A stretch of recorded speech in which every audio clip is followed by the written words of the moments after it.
The Red Rock Hall was magnificent, glittering with crystal chandeliers and tuxedos heavy with medals. I sat with my back straight in the third row, trying to shrink inside my plain, unadorned Class A uniform, invisible amidst this banquet honoring heroes. In the VIP row directly ahead, my father, Colonel Henry Holmes, turned to clap the shoulder of the young major beside him. His voice boomed with regret, loud enough to tear the space apart. Looking at you, I realize God is truly unfair. He gave me no heir. The Holmes line, effectively, died in the cradle 36 years ago. 36 years ago was the day I was born. That sentence hit me like a bucket of boiling water, making my ears ring. My chest constricted, a pain sharper than the time shrapnel embedded itself in my ribs in Syria. He wasn't just disappointed. He had just publicly declared me a dead body to the family honor, while I sat less than 3 feet away. I gripped the classified file in my hand until my knuckles turned white. My father had no idea that the dead body he just mentioned was Captain Kira Holmes, codenamed Ghost Walker, the asset the entire Pentagon was desperate for. And he certainly didn't know that his own arrogant signature had almost killed me. Should I stand up and expose this hypocrite, or swallow the blood rising in my throat to protect the honor he valued more than his daughter's life? The ceremony ended, and the crowd migrated like a herd of well-dressed cattle into the VIP reception room. The air instantly grew heavy with the sweet, oaky scent of expensive bourbon and the thick blue smoke of Cuban cigars, the smell of power in Washington. I stood pressed against a cold marble pillar, clutching a glass of ice water. It was the only thing keeping me grounded, the only thing stopping me from screaming. My father, Colonel Holmes, was the center of the universe tonight. He held a tumbler of amber liquid, laughing that booming, command voice laugh that used to signal safety when I was a child. Now, it just sounded like a gavel banging down a sentence. Surrounding him were aging generals and slick politicians, clinking glasses and toasting to his legacy. I watched them through the rim of my glass. What legacy? Was it this glittering deception? In their eyes, I didn't exist. I was just a shadow cast against the wall of his fame, a blurry background character in the movie of his life. Then, the young major from the front row, Major Mason, stepped up to him. Mason was tall, square-jawed, the absolute picture-perfect poster boy for Army recruitment brochures.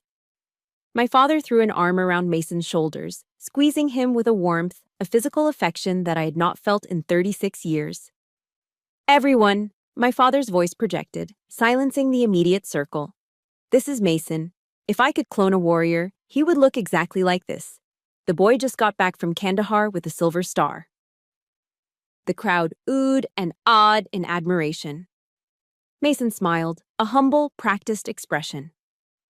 Thank you, Colonel. I only made it because of your mentorship. I stood 3 steps away, feeling like I was watching a home movie of a happy family I was genetically ineligible to join. A silver star? I took a sip of water to wash down the bile. I was the one monitoring the drone feeds that night. I was the voice in the ear of Mason's forward observer. I was the one who flagged the ambush point so his team could flank the enemy and earn that medal. But I couldn't say a word. Ghostwalkers don't get medals. We get shadows. A woman in a silk evening gown, the wife of a prominent senator, drifted toward me. Her eyes scanned my uniform.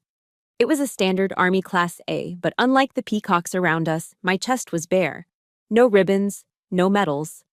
To a civilian, a soldier without medals looks like a blank slate, or worse. She looked at my empty chest, then at the glass of water in my hand. "Excuse me, miss," she said. Her voice was polite, trite, and absolutely devastating. "Could you be a dear and fetch me some more cocktail napkins? The bar over there is out." She thought I was the help. She thought I was a waitress wearing a uniform theme. Blood rushed to my face, hot and stinging. My mouth opened. I wanted to say, "I am Captain Holmes, ma'am. I speak 5 languages and I can kill a man with a ballpoint pen." But before I could make a sound, my father turned. He had heard it. He heard every word. This was the moment a father steps in. Instead, he glanced at me. His eyes were hard, devoid of recognition. He looked at me the way one looks at a stain on a carpet. Then he turned his charming smile back to the senator's wife. "My apologies, madam," he said smoothly. "The staff here is a bit slow tonight. Let me call the manager for you." The air left my lungs. He would rather let me be humiliated, let me be reduced to a servant, than admit that the failure standing there was his own flesh and blood. I set my glass down on a passing tray, my hand trembling just enough to make the ice rattle. I turned on my heel and walked away, focusing on keeping my steps rhythmic. Left, right, left, right. Don't run. Soldiers don't run. I pushed into the ladies' room and locked the stall door. My breath came in short, jagged gasps. I gripped the cold porcelain of the sink, staring into the mirror. The reflection showed a 36-year-old woman, sharp features, dangerous eyes, but behind them was a child screaming for her dad to look at her. I thought of my mother. I thought of the worn leather Bible she left on my nightstand before she died. Psalm 27, verse 10.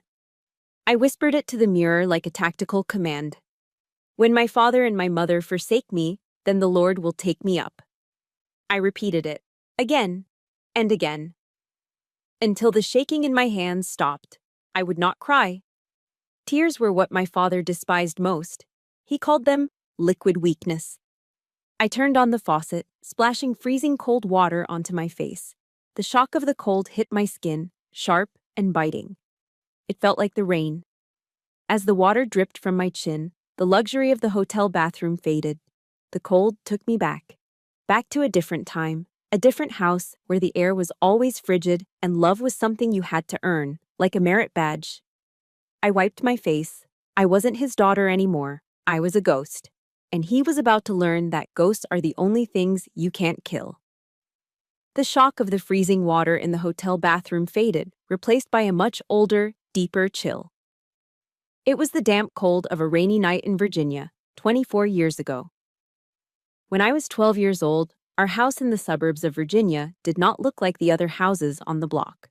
There were no tricycles left in the driveway, no sound of baseball games on the radio, and certainly no smell of buttery popcorn on Friday nights. While the neighbors were having family game nights, the home's residence was operating on Zulu time. Our home was not a sanctuary, it was a forward operating base. Shoes were not just put away, they were aligned with a ruler, heels touching the wall. My bed had to be made so tight you could bounce a quarter off the sheets, a trick my father actually performed on Sunday mornings. He didn't come home from the base like a father returning to his family. He came home like a commanding officer conducting a surprise barracks inspection. Dinner was the most stressful part of the day. We ate at 1800 hours sharp. The meal was always consumed in a heavy, suffocating silence, broken only by the metallic scrape of silverware against fine china. I remember one night my hand slipped. My spoon clattered against the side of my bowl. The sound was like a gunshot in the quiet room. My father didn't yell. He just stopped chewing. He looked at me with those steel-gray eyes and said, "Lack of motor control is a sign of a weak mind, Kira. Focus." If I laughed too loud at a cartoon, it was a lack of emotional discipline. I grew up believing that love wasn't something you were born with. It was a medal. It was a commendation. It was something you had to fight for, bleed for, and earn. And just like a medal, it could be revoked at any moment. I wasn't a natural athlete. I couldn't throw a football 50 yards like the boys next door, which was a constant source of silent shame for the colonel. But I had a different weapon: my ears. I had a gift for languages. I could mimic accents, and I spent hours listening to shortwave radio, teaching myself the guttural rhythms of Arabic and the flowing cadence of Farsi. One afternoon, the sun was streaming through the blinds, and I felt a rare burst of confidence. I had just received my graded French essay back. A big red A+ was circled at the top. It was perfect. I ran into my father's study without knocking. I just wanted to see the corners of his mouth turn up. Just a millimeter. That's all I needed. He was sitting at his mahogany desk, cleaning his Colt 1911.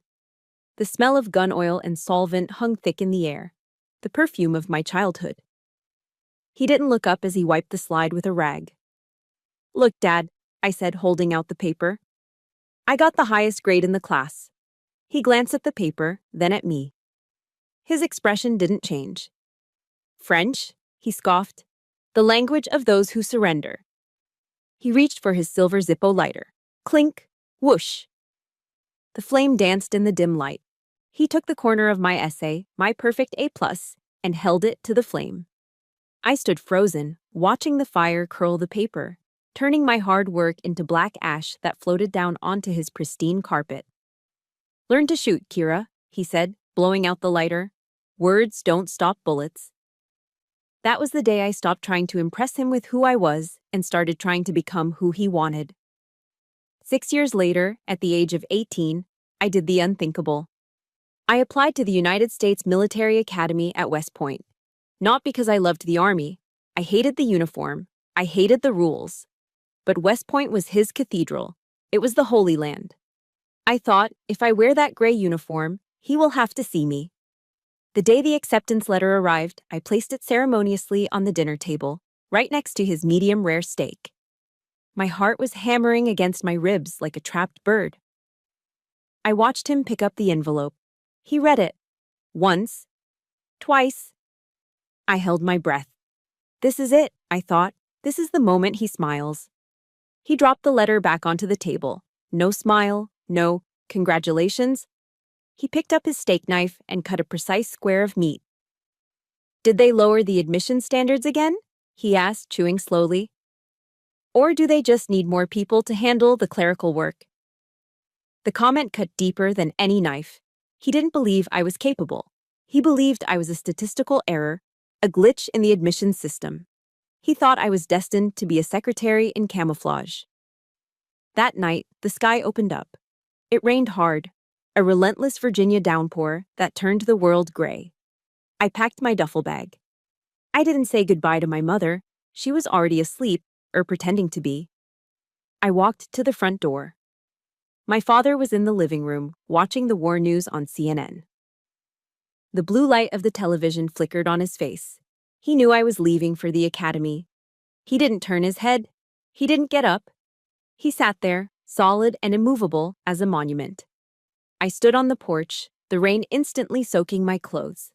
I looked back through the window at him. Tears mixed with the rain on my face, salty and cold. I wanted to collapse. I wanted to run back in and beg him to love me. But then, something inside me snapped. The sadness evaporated, replaced by a burning, white-hot coal in my stomach. It was rage, pure, high-octane rage. If you have ever tried to move a mountain for someone who wouldn't even lift a finger for you, please hit that like button right now. And tell me in the comments, what was the moment you finally stopped trying to please them? Just right, I stopped, so I know I'm not alone in this. I wiped the water from my eyes and whispered to the storm, a vow that would drive me for the next 18 years. I will not come back to this house, I hissed. Not until I force you to stand at attention and salute me. Not because I am your daughter, but because I am better than you. I turned my back on the house, on the warmth I never felt, and walked into the darkness. That 18-year-old girl died in the rain that night. The ghost walker was born. Let's rewind the clock. 2 weeks before that humiliating night at the Red Rock Hall, I was in a place where medals didn't matter, and the only applause was the sound of incoming mortar fire. We were on the outskirts of Hamara, Syria. The temperature outside was pushing 104 degrees Fahrenheit, a dry, dusty heat that baked the earth into cracked pottery. But inside my Stryker armored vehicle, it was even hotter. The air conditioning had died 3 days ago, leaving me in a metal box filled with the hum of supercomputer servers, the smell of ozone, and the stale reek of 3-day-old sweat. I am Ghost Walker. To the rest of the army, I don't officially exist. My job isn't to kick down doors. My job is to listen. I sat hunched over a bank of glowing monitors, my fingers flying across a custom keyboard. I was scanning every electronic signal within a 50-mile radius. My mission was to provide an invisible shield for Bravo Team, a special forces unit currently moving to raid a suspected insurgent safe house. I adjusted my noise-canceling headphones. To me, the battlefield wasn't a chaotic mix of gunshots and screaming. It was a symphony of sound waves. A burst of static on the UHF band, A cell phone pinging a tower, a radio squelch. These were the notes of life and death. And right now, I was the conductor. Bravo 1 to Ghost. Give me a sit rep. A familiar voice crackled in my ear. It was Sergeant Keller. He was a good man, a Texas native with a thick drawl and a wallet full of pictures of his 5-year-old daughter, Emily. He was also the only operator who knew that I drank my coffee black, no sugar, and made sure there was a fresh pot waiting for me at base. Ghost here, I replied, my eyes darting across the waterfall of data on my screens. The perimeter looks clear, Bravo 1. No cell traffic, no radio chatter. Copy that, Keller said, moving to breach the north entrance. I watched their GPS dots move on my tactical map, but then, something made me pause. I narrowed my eyes at the audio spectrum analyzer. There was a gap. A silence in the low-frequency range that shouldn't be there. The ambient noise of the city, the electrical hum of the power grid, the background static, had vanished in a specific 10-block radius. Insurgents don't go that quiet unless they are disciplined, or unless they are waiting. My stomach dropped. It was a passive trigger setup. They weren't using radios, they were using a hardline wire to detonate a trap. Stop! I screamed into the microphone, shattering my own calm. Bravo 1, hold position. Do not breach. I repeat, do not breach. Ghost? Keller's voice was confused. It's a trap, Keller. Passive triggers at the north door. They're waiting for you to break the seal. Pull back. There was 1 second of terrifying silence, a second where trust hangs in the balance. Copy, Keller barked.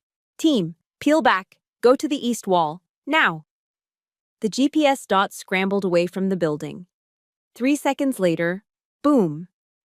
Even inside my armored vehicle, half a mile away, I felt the vibration through the floor. The north entrance of the safe house disintegrated in a massive fireball. If they had walked through that door, Keller and 5 other men would have been nothing but pink mist and dog tags. Holy hell, Keller breathed over the comms, his voice shaking slightly. Ghost, you just saved my ass. Again. I exhaled, slumping back in my chair. Just doing the job, Bravo 1. When we get back to base, Keller said, the swagger returning to his voice, I'm buying you the coldest beer in the Middle East, and I'm showing you the new video of Emily riding her bike. I allowed myself a small, private smile. This was why I did it. This was the difference between me and my father. Colonel Holmes used soldiers like poker chips to win accolades. I used my brain to make sure those chips got put back in the box at the end of the night. I didn't need a medal. I just needed Keller to go home to Texas. I am better than you, Dad, I thought. I save them. You just command them. But my smile vanished a minute later. A new window popped up on my main screen. It was a red alert box flashing urgently. But it wasn't detecting an enemy signal. It was detecting an intrusion into my system. Someone was pinging my vehicle. And they weren't using a hacker's brute force. They were walking right through our firewall like they had the keys to the front door. Then a voice cut through my headphones. It wasn't Keller. It wasn't command. It was a distorted, digitized voice broadcasting on the top-secret frequency that only I and the Pentagon could access. Target identified, the voice hissed, cold and mechanical. Kira Holmes. My blood froze in my veins. Not Ghostwalker, not Asset Alpha. Kira Holmes, my birth name. The name that was supposed to be buried under layers of clearance so deep that even God would need a password to find it. My real name was echoing across the Syrian desert. How? I whispered, my hands freezing over the keyboard. Who is this? Lock confirmed, the voice said. Before I could even attempt to trace the signal, my threat warning system started screaming. It was a high-pitched, manic wail that every soldier dreads. Missile launch detected. I looked at the radar. A laser-guided anti-tank missile had just been fired from a ridge 2 miles away. It wasn't aiming at the infantry. It wasn't aiming at Bravo Team. The red crosshairs were locked directly on my striker. Someone had sold me out. And they didn't just want to stop the signal. They wanted to erase Kira Holmes from the face of the earth. Bail out! Move! Move! I screamed the command, lungs burning, but physics was faster than my voice. There was a screeching sound, like a train locking its brakes directly over our heads, followed instantly by a thunderclap that shattered the world. The missile impacted the ground less than 10 meters from our vehicle. The shockwave hit the striker like a giant's hammer. I was thrown sideways, my body ragdolling against the steel hull. My head cracked against a metal support strut. A flash of white light exploded behind my eyes, and then, warm liquid began to trickle down the left side of my face. It tasted metallic. Blood. But I couldn't feel the pain. Adrenaline had already hijacked my nervous system. I scrambled to my hands and knees, coughing through the thick, acrid dust that filled the cabin. "Sound off," I choked out. "Status!" Through the haze, I saw the rear ramp drop open. Sunlight and smoke poured in. And then I saw him. Sergeant Keller. He hadn't made it to cover. He had turned back. He had turned back to pull me out. He was lying on the dirt, thrashing. A piece of shrapnel the size of a dinner plate had torn through his flak vest and embedded itself in his neck. Bright, arterial blood was spraying out in rhythmic jets, painting the beige desert sand a horrifying crimson. "Keller!" I screamed, scrambling over the debris. I slid on the blood-slicked floor, my knees slamming into the ground beside him. I ripped off my gloves and jammed my hands directly into the wound, pressing down with everything I had. "Stay with me, Keller! Look at me!" I yelled, my face inches from his. His eyes were wide, panicked, darting around wildly. "Think about Emily. She's waiting for you in Texas. You are not dying in this dirt." He tried to speak, but only a gurgling sound came out. He gripped my wrist, his fingers digging into my skin with the desperate strength of a dying man. Then the roar of rotors drowned out his shallow breathing. The medevac birds were incoming. "Dust off is here! Hang on!" I cried, tears mixing with the blood on my face. Soldiers swarmed around us. Hands grabbed my shoulders, pulling me backward. "Let me go!" I fought them, thrashing like a wild animal. "I have the pressure. If I let go, he bleeds out." "Step away, Captain," a voice barked. It wasn't a medic. It was hard, aggressive. I was ripped away from Keller with violent force. Two men slammed me against the side of the striker. I looked up, dazed, expecting to see insurgents. Instead, I saw the black armbands of the military police. "What are you doing?" I gasped. "My man is dying." I looked past the MPs. The rest of Bravo team was standing in a defensive perimeter, but their weapons weren't pointed at the horizon. They were pointed at the ground, and their eyes were fixed on me.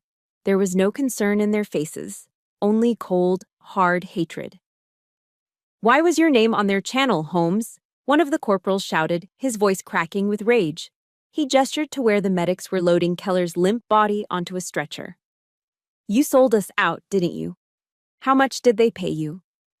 I stood there, stunned, my hands still dripping with Keller's blood.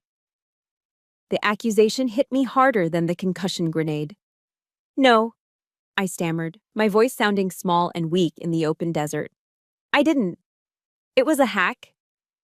"Save it for the court-martial," the MP growled. He spun me around and kicked my legs apart. I didn't get to ride in the medical helicopter with Keller.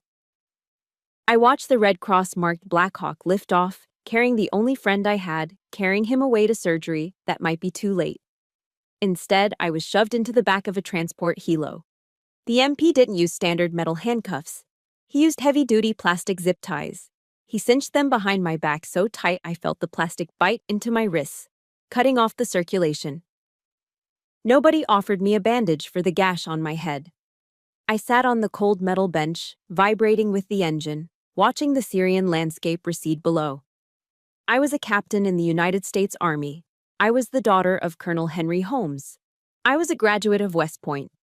But in that moment, I was treated worse than a stray dog. As the adrenaline faded, the throbbing in my skull began. But the fear in my chest was worse. I closed my eyes and saw my father's face. Would he believe me? Or would he see this as the final confirmation of his life's thesis, that I was never meant for this world? I could hear his voice in the rotor blades. "I told you so. I told you you were weak." We landed at Incirlik Air Base in Turkey. I was marched straight past the infirmary and into the detention block of the Criminal Investigation Division, the CID. They threw me into a holding cell. It was a small box with 4 gray walls, a stainless steel table bolted to the floor, and a fluorescent light that buzzed like an angry hornet. A tall, balding investigator walked in. He didn't introduce himself. He just walked up to me and ripped the Velcro rank patch off my chest. Then, he reached for my neck and yanked off my dog tags. I felt naked, stripped of my name, my rank, and my identity. He tossed a thick file onto the metal table with a loud thud. "Captain Kira Holmes," he said, his voice devoid of any warmth.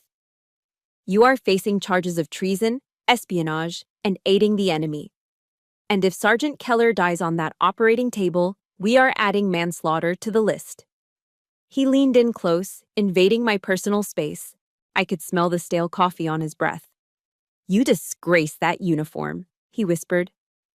I bit my lips so hard I tasted fresh blood. I wanted to scream. I wanted to flip the table. But I sat frozen, staring at the blank gray wall. "I didn't disgrace it," I screamed internally. "Someone else did. Someone in the shadows put my name on that list." And as the investigator walked out, locking the heavy steel door behind him, a cold resolve settled over me. I wasn't going to cry. I was going to find out who did this. And I was going to make them pay, even if I had to burn the whole system down to do it. 48 hours. That was how long I'd been sitting in that gray box, awake, with nothing but the hum of the fluorescent lights to keep me company. My head was pounding with a rhythmic, sickening throb where I had hit the striker's hull, and the dried blood was starting to itch under my hairline. The heavy steel door buzzed and swung open. The CID officer didn't step inside. He just reached in and slid an old, beige landline phone across the metal table. "You get one call," he said, checking his watch. 5 minutes, and don't bother calling a lawyer. A court-martial doesn't work like civilian court. Unless you have a 4-star general in your pocket, a lawyer can't stop what's coming. He stepped back and crossed his arms, watching me. My hands were shaking so bad I could barely pick up the receiver. My fingers hovered over the keypad. "Who do you call when the entire United States government thinks you are a traitor?" I didn't call a lawyer. I didn't call a friend. In the moment of my greatest desperation, the 36-year-old captain vanished, replaced by a terrified little girl. Muscle memory took over. I dialed the number for the house in Virginia. The number I'd memorized before I could even tie my shoes. Ring, ring. The sound was a lifeline. I held my breath, praying. "Please pick up. Please be the dad I need, just for once." "Holmes residence," a voice answered. It was him, deep, authoritative, steady. The voice of safety. "Dad." My voice cracked, fracturing into a sob I couldn't hold back. "Dad, it's me. It's Kira." "Kira?" His tone wasn't warm. It was guarded. "Dad, I'm at Incirlik Air Base." I rushed to get the words out, tears streaming down my face, stinging the cut on my cheek. "They arrested me. CID has me in a holding cell. They're saying I'm a spy. They're saying I leaked intel." I gasped for air, gripping the phone cord like it was the only thing keeping me from falling off the earth. "But I didn't do it. You have to help me. Someone hacked the system. Someone used a backdoor to plant my name. You know people. You have pull." "Please, Dad." I stopped, waiting. I waited for the question any father would ask. "Are you okay? Are you hurt?" 1 second, 2 seconds. The silence on the line was heavy, filled with static. 3 seconds, 4 seconds, 5 seconds. Those 5 seconds lasted longer than the entire mortar attack in Syria. Then, he spoke. His voice was no longer the voice of safety. It was the sound of metal grinding on metal. "The morning papers are already running headlines about a massive leak in a ghost unit," he said. "Is that you?" My heart stopped. "Dad, I was set up. I swear on my honor?" "Honor?" He cut me off, his voice rising to a shout that made me flinch away from the receiver. "You dare use that word. I warned you. I told you that paper pusher intelligence work was garbage. I told you real soldiers fight on the ground." "And now?" Now you have dragged the family name through the mud. Dad, listen to me, I cried, desperation clawing at my throat. I could go to prison for life. They took my rank. Then go to prison like a man, he roared. The words hit me harder than a physical blow. Like a man. Even now, he couldn't see me as his daughter. Do not drag me into your mess, Kira, he continued, his voice trembling with a selfish rage I had never heard before. Next week is the gala. I am receiving the Lifetime Achievement Award. The Pentagon is finally recognizing my legacy. I will not let a traitorous daughter destroy everything I built because she was incompetent. Dad, I whispered, my voice barely a breath. Do not call this number again until you have cleared that name, he spat. Or better yet, don't call at all. I don't have a daughter who is a criminal. Click. Then the dial tone. A long, monotonous drone that signaled the end of my world. I slowly lowered the phone from my ear. My hand went limp, and the receiver clattered onto the stainless steel table. He hung up. He didn't ask if I was alive. He didn't ask about the blood on my face. He chose a plastic trophy. He chose a gala dinner with steak tartare and bourbon over the life of his own child. I slid out of the metal chair and collapsed onto the cold concrete floor. I curled into a ball, my knees pressed against my chest, trying to hold myself together because there was no one else to do it. The pain in my head was blinding, but the hole in my chest was infinite. I wanted to die. Right there on the floor of a Turkish prison cell. It would be easier. Just let go. Let the darkness take me. My God, why have you forsaken me? I closed my eyes, waiting for the end. But in the darkness, I saw a face. Sergeant Keller. I saw him lying in the dirt, blood spurting from his neck, his eyes wide with fear for his daughter. He had run back into the fire for me. He was fighting for his life right now in a hospital bed because of a lie with my name on it. If I gave up now, if I let my father's rejection kill me, then Keller gets no justice. The person who did this gets away with it. My tears stopped. They didn't dry up. They just stopped coming. I opened my eyes. The gray wall of the cell was still there. The buzzing light was still there. But the little girl who dialed the phone number in Virginia was gone. She died the moment that phone clicked. I wiped the blood and tears from my face with the back of my hand. I sat up. The room felt different. The air felt sharper. My father was right about one thing. I needed to act, but not to save his legacy. To burn it down if I had to. Fine, Colonel, I whispered to the empty room, my voice steady and cold as ice. You won't help me. I will save myself. Fast forward 1 month. I was out on bail, released pending a court-martial that was all but guaranteed to end my life as I knew it. But the Army, in its infinite bureaucratic wisdom, did not discharge me immediately. Instead, they suspended my security clearance and reassigned me to what they called administrative duties. They sent me to the Pentagon. Not the shiny upper rings with the polished oak doors and the generals walking with purpose. They sent me to the B3 basement level. We called it the Data Graveyard. My new mission was data entry. I was tasked with digitizing logistics reports from the 1990s into the new archives. It was mind-numbing, soul-crushing work. It was exactly the kind of punishment my father would have designed. He wanted me to be a secretary. Fine. The Army had officially turned me into one. I spent 8 hours a day in a windowless room that smelled of stale coffee and ozone, surrounded by stacks of yellowing paper. But the brass had made a critical mistake, a fatal error. They assumed that by stripping my rank and putting me in a basement, they had declawed me. They forgot that to do data entry, I needed a terminal. And that terminal, ancient as it was hardwired into the Department of Defense's central nervous system. They thought they were burying me. In reality, they had just handed the thief the keys to the vault. I worked like a machine for 3 weeks. I kept my head down. I typed fast. I said, "Yes, sir," and "No, sir," to the 22-year-old supervisor who watched me like a hawk. I played the part of the broken, obedient daughter perfectly. Then came Tuesday. The supervisor, a kid who spent more time on his phone than working, stood up and stretched. "I am grabbing a vanilla latte," he muttered, checking his watch.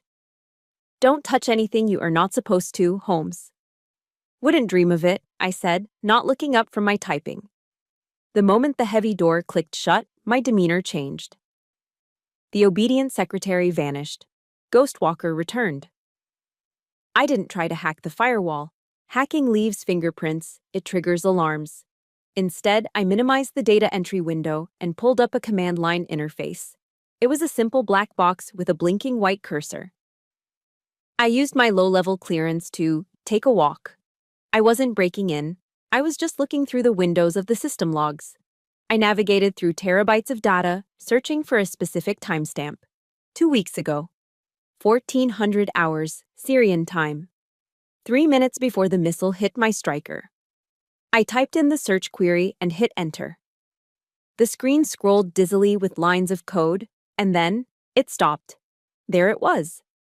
At exactly 3 minutes before impact, a query had been sent to the personnel database. It requested the real-time GPS coordinates of Asset ID Kira Holmes. But here was the kicker. The request didn't come from a Russian IP address. It didn't come from China or Iran. It came from inside the house. It was an authorized request. "Who are you?" I whispered, my fingers dancing over the keys. I traced the digital footprint of the request. It bypassed the standard security protocols entirely. It didn't hack the door. It walked through a side entrance that had been left wide open. I recognized the code structure. It was a legacy software protocol called Horizon Echo. I froze. Horizon Echo was a data analysis suite installed 5 years ago. It was notorious in the Intel community for being buggy and bloated. I dug deeper into the source code. It had a vulnerability so basic, a freshman computer science student would have flagged it. It allowed remote access without two-factor authentication, as long as you had the administrative master key. The enemy hadn't defeated our encryption. They had simply turned the doorknob of a door that someone had forgotten to lock 5 years ago. I traced the software license. The vendor was Pinecross Analytics. I knew them. They were a private defense contractor, one of those beltway bandits that charged the government billions for mediocre tech because they had friends in high places. My heart began to hammer against my ribs. Who approved this? Who let this Trojan horse into our network without a mandatory cybersecurity audit? I pulled up the original procurement contract for Horizon Echo. The PDF file took a few seconds to load. I scrolled past the legal jargon, past the technical specs that were clearly copy-pasted, all the way to the signature page. My breath hitched in my throat. The date was May 12th, 5 years ago. The title of the approving officer, Strategic Advisor, Department of Defense. And there, in black ink, was a signature I knew better than my own face. It was sharp, slanted, and arrogant. It was the same signature that had signed my report cards. It was the same signature that was on the cold, typed Christmas cards I received once a year. Colonel Henry Holmes. My father.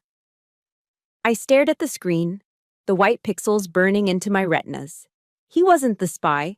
He wasn't the one who sold me out to the insurgents. But he was the one who bought the software.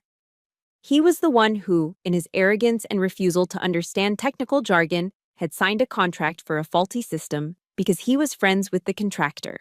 He didn't pull the trigger. But he loaded the gun, took the safety off, and left it on the table for the enemy to pick up. His negligence had killed Sergeant Keller. His arrogance had put a target on my back. I sat back in my chair, the basement room suddenly feeling very small and very cold. The realization washed over me, more painful than the shrapnel.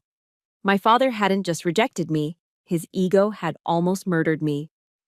Digital signatures leave footprints. Most people think a PDF is just a piece of paper behind glass, but to someone like me, it is a crime scene full of DNA. I drilled down into the metadata of the contract my father had signed. I needed to know the context. I needed to know where he was when he authorized a software suite that was practically an open door for terrorists.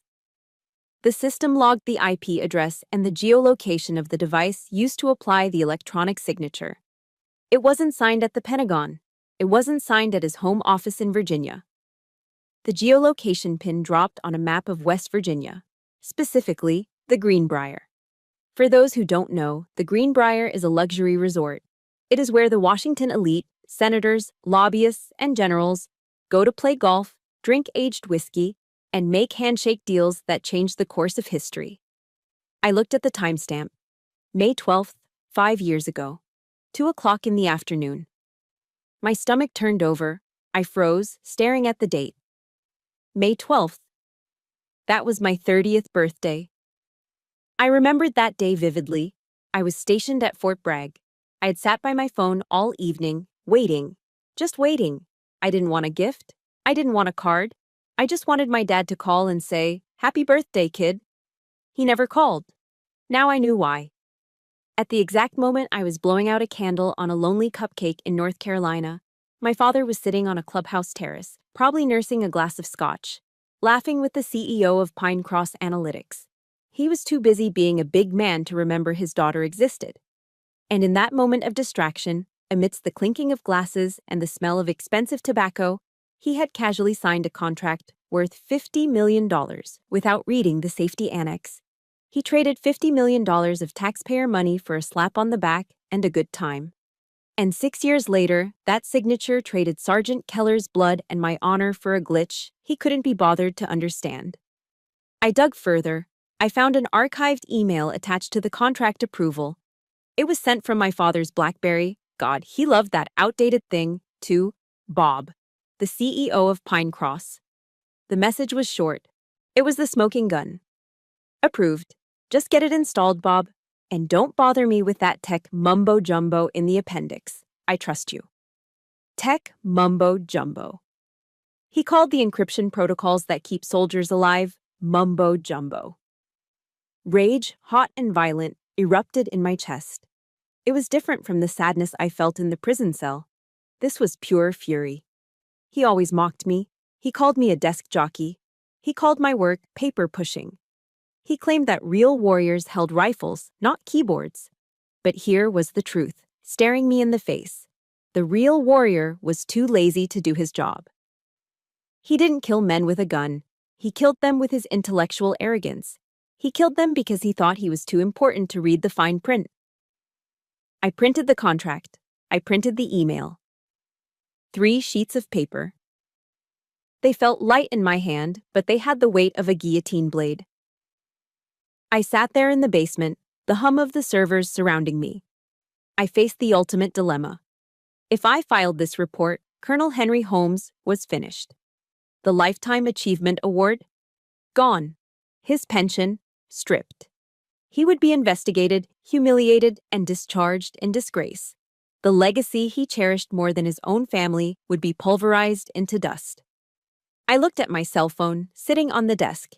It had been a month. Not a single missed call from him. He had abandoned me in that Turkish prison. He was ready to let me take the fall, to let me rot in a cell for treason, just to keep his reputation spotless. "You taught me to be honest, Dad," I whispered to the empty room. "You drilled the honor code into me until I could recite it in my sleep. A cadet will not lie, cheat, steal, or tolerate those who do." Well, Colonel, I am not going to tolerate you anymore. I know this is heavy, but I need to ask you guys something. Have you ever had to choose between protecting a family member and doing what you knew was morally right? It's the hardest choice in the world. If you're with me, please smash that like button right now. And drop a comment below saying, "Truth first," if you believe the truth matters more than blood. I really need to know I'm not crazy for doing this.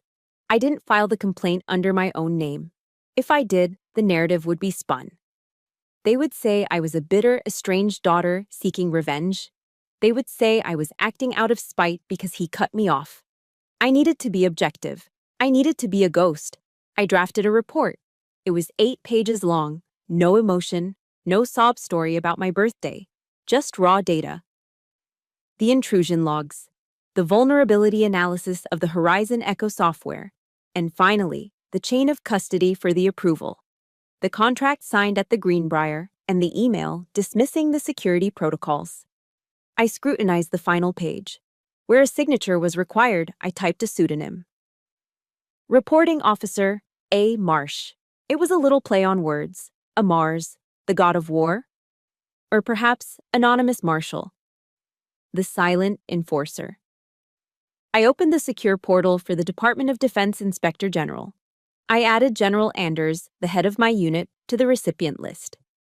My finger hovered over the enter key. Once I did this, there was no going back.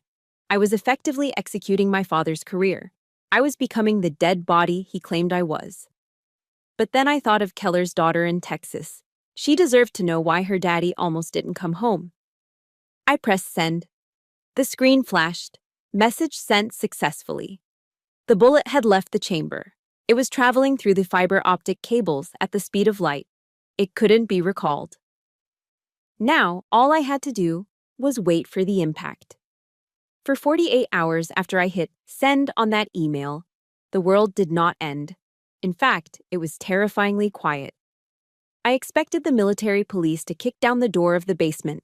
I expected a team of federal agents to drag me out in handcuffs for unauthorized access to classified contracts. But there were no sirens, no shouting, just the hum of the servers and the rhythmic clacking of keyboards in the data graveyard.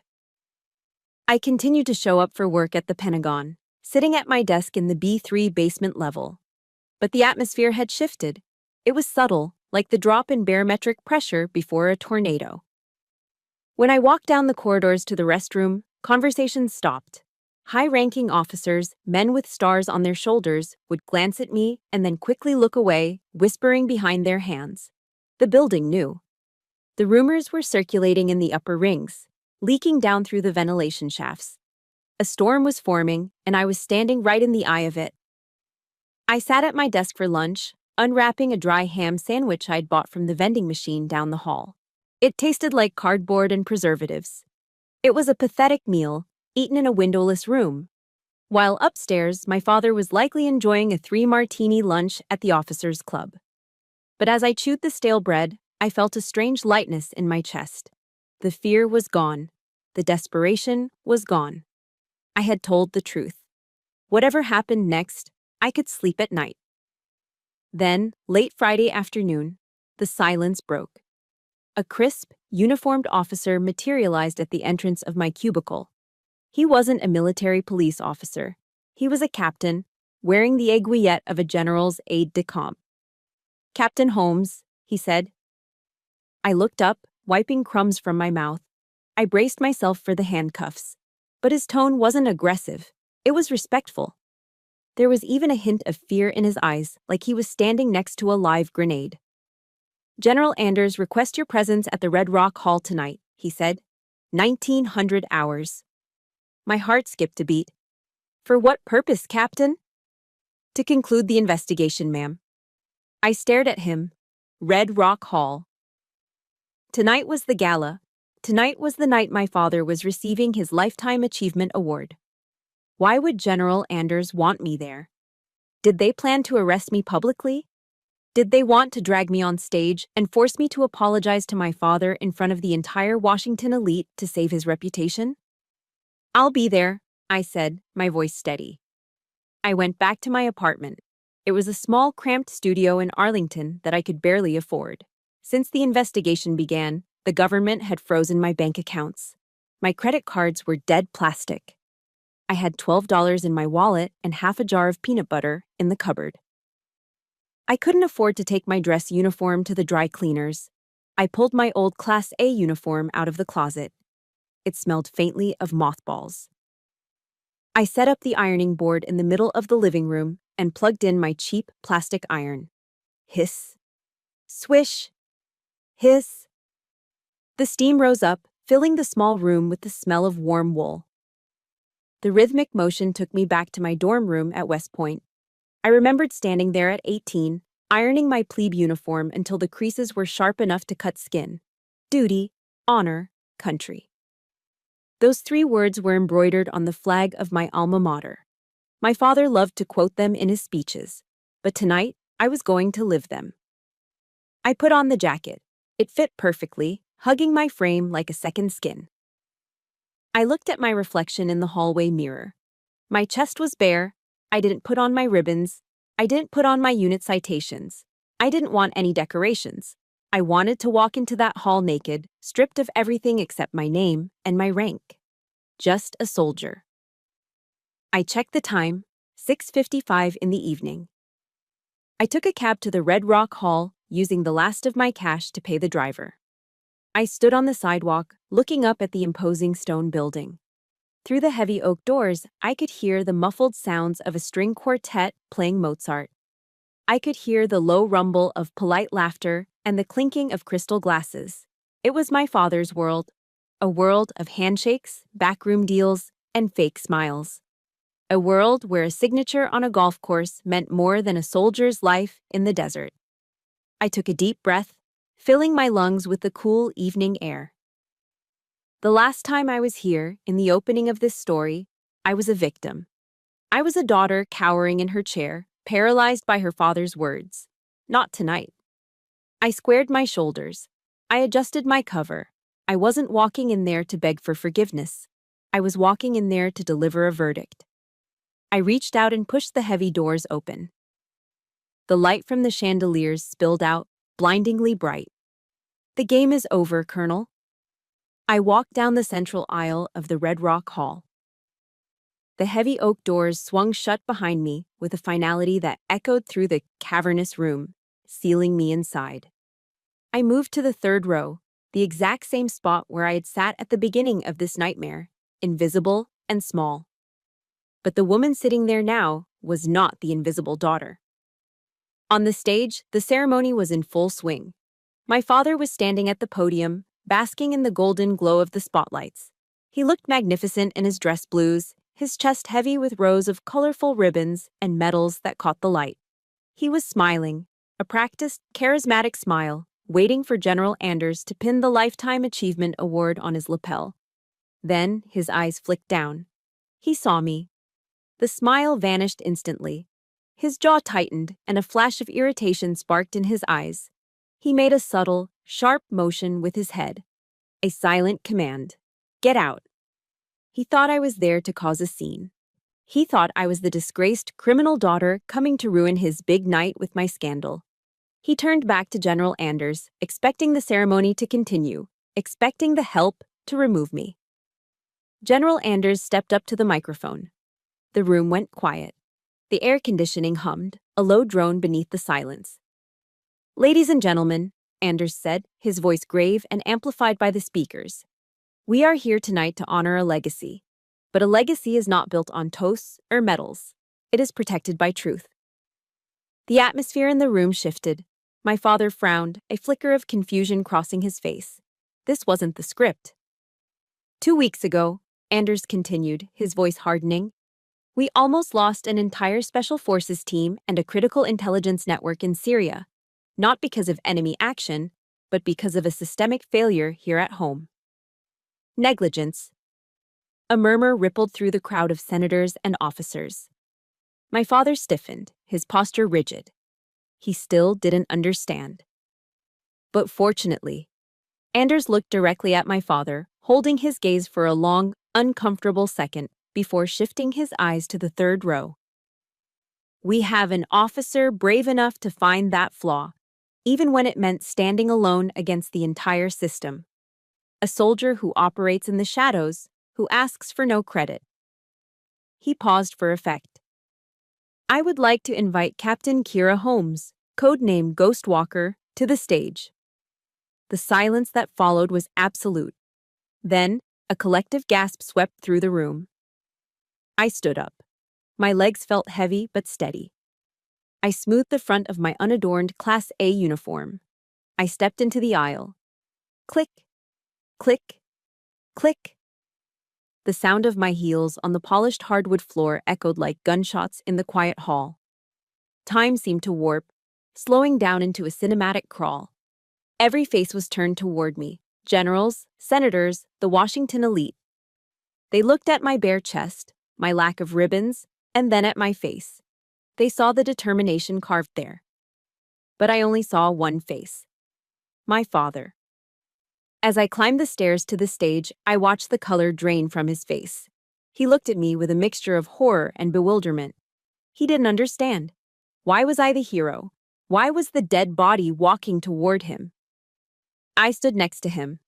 I was close enough to smell his cologne, the same scent that had lingered in the hallway the night I left for West Point in the rain. General Anders handed me a thick folder. On the large projection screen behind us, a slide appeared. It displayed a single name in bold black letters, Horizon Echo. "Captain," Anders said, handing me the microphone. "This is the software vulnerability you identified, the one that allowed the enemy to track our troops." I took the microphone. My hand didn't shake, not even a tremor. I looked at my father. He was staring at the screen. His eyes were wide, fixed on the words, Horizon Echo. I saw the moment the memory hit him. I saw the realization crash into him like a physical blow. The golf course at the Greenbrier. The whiskey. The casual signature on my 30th birthday. The email dismissing the security protocols as mumbo-jumbo. He knew. He looked at me, and for the first time in 36 years, the arrogance was gone. The great colonel had evaporated. In his place was a terrified old man. He realized that he was the threat. He was the negligence. He had almost killed his own daughter and her team. I held the microphone. I held his destruction in my hand. I could say it. I could say, "My father signed this contract because he was too lazy to read it." I could strip him of his pension, his award, and his dignity right here, on live television. I could make him pay for every cold dinner, every burned test paper, every moment of neglect. The room waited. My father held his breath, his eyes pleading, waiting for the executioner's axe to fall. But I looked at him, really looked at him, and I realized something. Breaking him wouldn't bring Keller's health back. It wouldn't undo the past. And I didn't need to destroy him to prove I was better. My mercy proved that. "The report is filed, General," I said into the microphone, my voice calm and clear, ringing through the hall. "The vulnerability has been patched. I was just doing my duty to protect my team." I didn't expose him. I didn't need to. The truth was already screaming in his head, louder than any accusation I could make. I handed the microphone back to Anders. Then, I turned to face my father. I snapped my heels together. I straightened my back.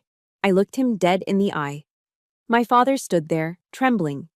He looked at me, the daughter he had called a failure, the daughter he had left in a prison cell. And he saw what he had never been able to become, a true soldier. A warrior who valued the mission over the glory.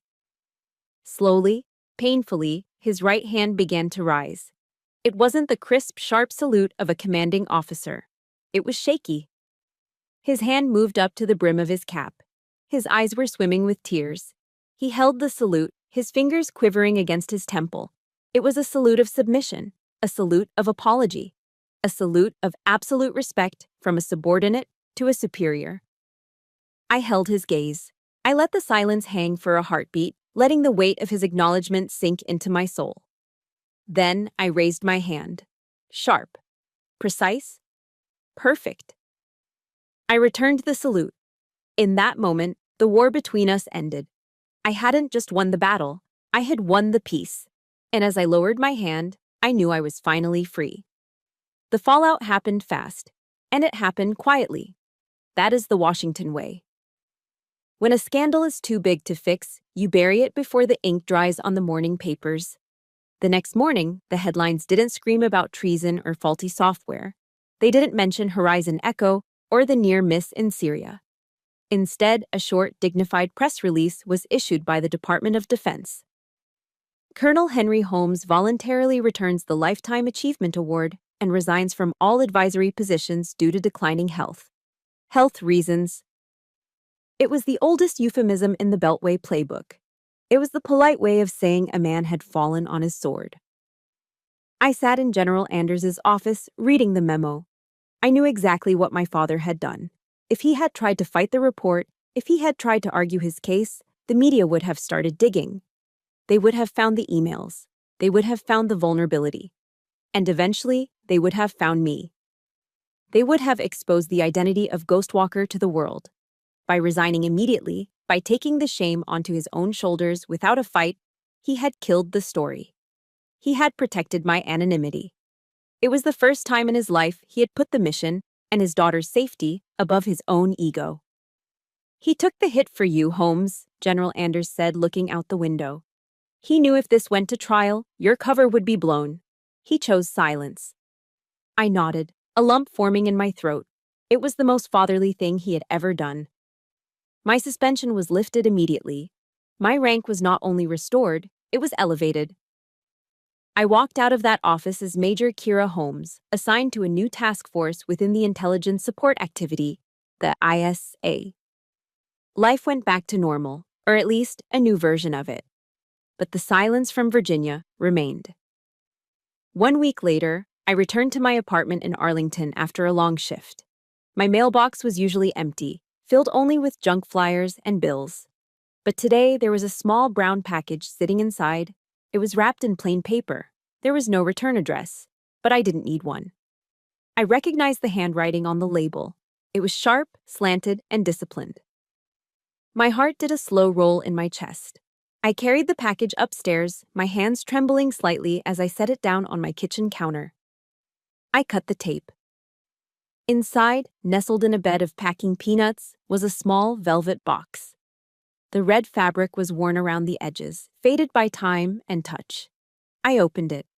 Sitting on the white satin cushion was a ring. It wasn't just any piece of jewelry.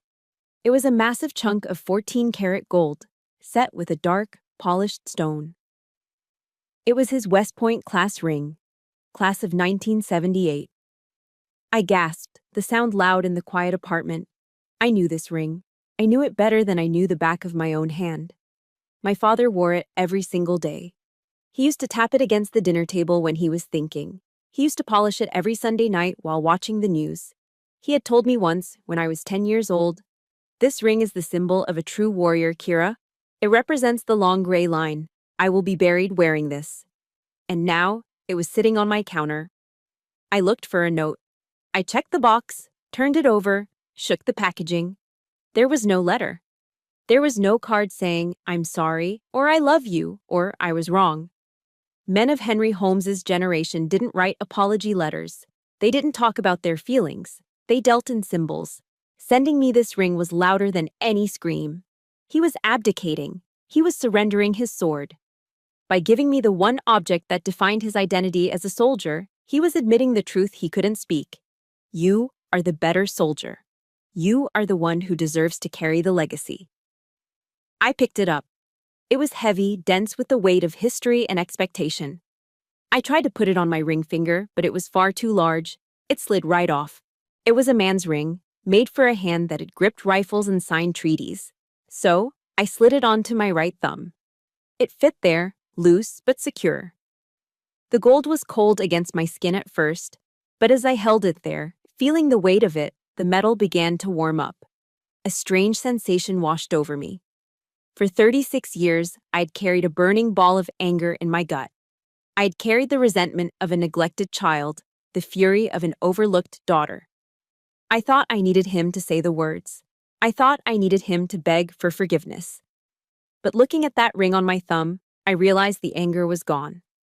It had evaporated like mist in the morning sun. He had given me everything he had left. It was enough. I wasn't angry anymore. I was just free. The next morning, I stood by the window of my new office at the Pentagon. The view was spectacular. Below me, the Potomac River flowed steadily toward the ocean, glittering under the morning sun. In the distance, the white marble of the monument stood silent and proud. I looked down at my hand. The heavy gold ring glinted in the sunlight. It wasn't a shackle anymore. It was just a piece of metal, a reminder of where I came from, but not a definition of where I was going. The secure phone on my desk began to ring. It was a harsh, insistent trill. I turned away from the window. I didn't hesitate. I didn't flinch. I picked up the receiver. "Major Holmes," I said, my voice steady and clear. "We have a situation in the Black Sea." The voice on the other end said, "We need a ghost." I smiled. I touched the ring on my thumb one last time, a silent acknowledgement to the old man in Virginia. And then I let go. "I'm ready," I said. "Send the data." I am Kira Holmes. I am not just a daughter. I am not just a survivor. I am Ghostwalker. And for the first time in my life, I know exactly who I am fighting for. Through this story, I realized a profound truth that I think we all need to hear. You do not need an apology to heal. We often spend our entire lives waiting for the people who hurt us to finally say, "I'm sorry," believing that their validation is the key to our peace. But this story proves that true freedom doesn't come from changing their minds. It comes from freeing your own heart. If you are still waiting for closure from someone who is incapable of giving it, please stop. Your resilience is your closure. Your integrity is your validation. You are enough right now, just as you are. I poured a lot of emotion into telling this story because I know how heavy the burden of family expectations can be. If this ending brought you a sense of relief or peace, please hit that like button right now. It's a small action that helps me continue creating stories like this for you. I also want to ask you a personal question. Have you ever had to forgive someone who never admitted they were wrong just to find your own peace? Please simply comment. I chose peace below if you have. I read every single comment and I want to support you. Don't forget to subscribe so we can start the next journey together. Thank you for listening.